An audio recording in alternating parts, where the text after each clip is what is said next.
Greetings, Algo artisans. Bitcoin looks like it's about to dump. According to the charts here, we're looking at a move up that is about a month old. Price went from 38,500, topped out right here at 53,000, just below that. And 53,000 is actually an important number. I've talked about this on a number of shows. And if price were to break above 53,000, I do have some upward targets. These are targets that I share in Algo Factory's private. Come over to algofactory.tech. Check that out. In the meantime, I'm actually short. I'm in a short trade. Been short, actually, since the price was up a little bit higher from now. I shared that short trade with Algo Factory as soon as I entered it. It's an idea, not investment advice. In the meantime, I do think price is going to head down to this 48,000 range. This is not really too different to what we've talked about over the last few days.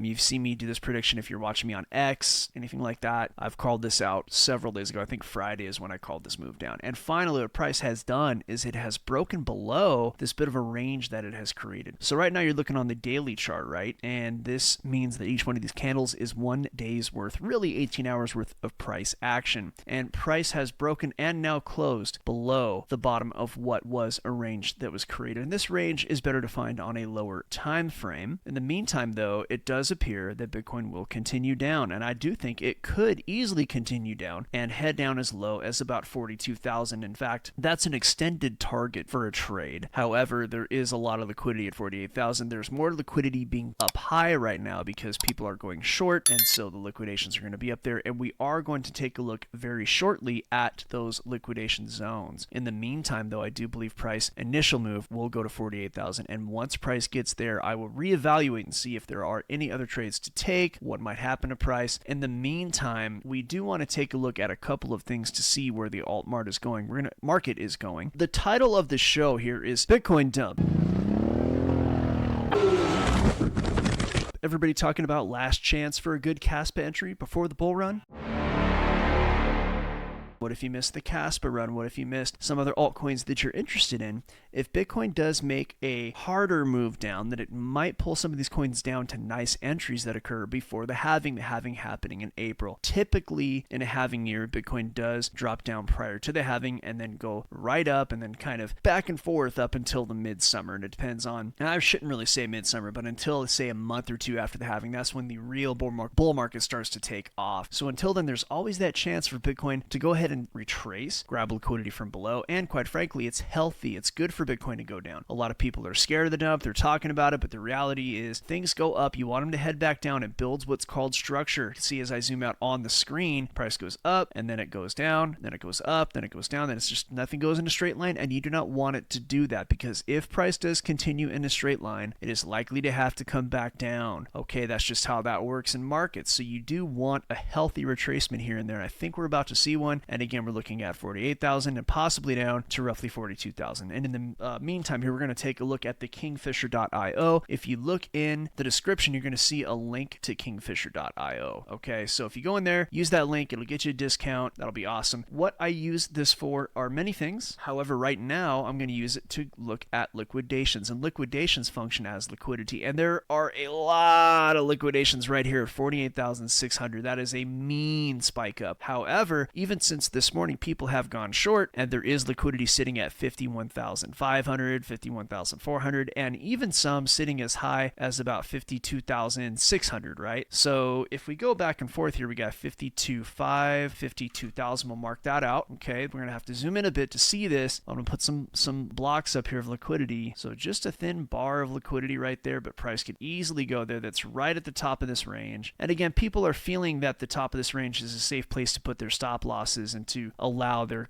trades to liquidate. That's why we're seeing those liquidation areas right there. That's why people are comfortable letting their trades liquidate up there. Okay, so the next spot is going to be 51,400 to 51,700, and that's going to be right about here. This is pretty close to price. It would not surprise me that price goes down a bit, does what's called a bearish retest, so it's going to want to go down, but it's going to come back up to retest the liquidity from before, grab some of that liquidity and go down. That could easily happen, and what that means is that if somebody missed out on this entry for a short, perhaps they could enter there, but just remember, as price goes up, it could actually want to continue up, and this move down could be a fake out, and I could lose my trade. These types of things do happen. happen. My stop loss is nice and high, fortunately, and so it's kept me from losing this trade. But this is the basic liquidity from the top side. Now on the lower side, price really is going to want to go to 48,645 and all around that. And that is actually a little bit higher than what I have drawn here. So let's go ahead and draw a new liquidity block. Let's make sure I've drawn that properly here. It's got a big block, 48.6 to 48.750 pretty much. So we'll go, and there's a really good chance price is going to hit this area. Very, very good chance. That is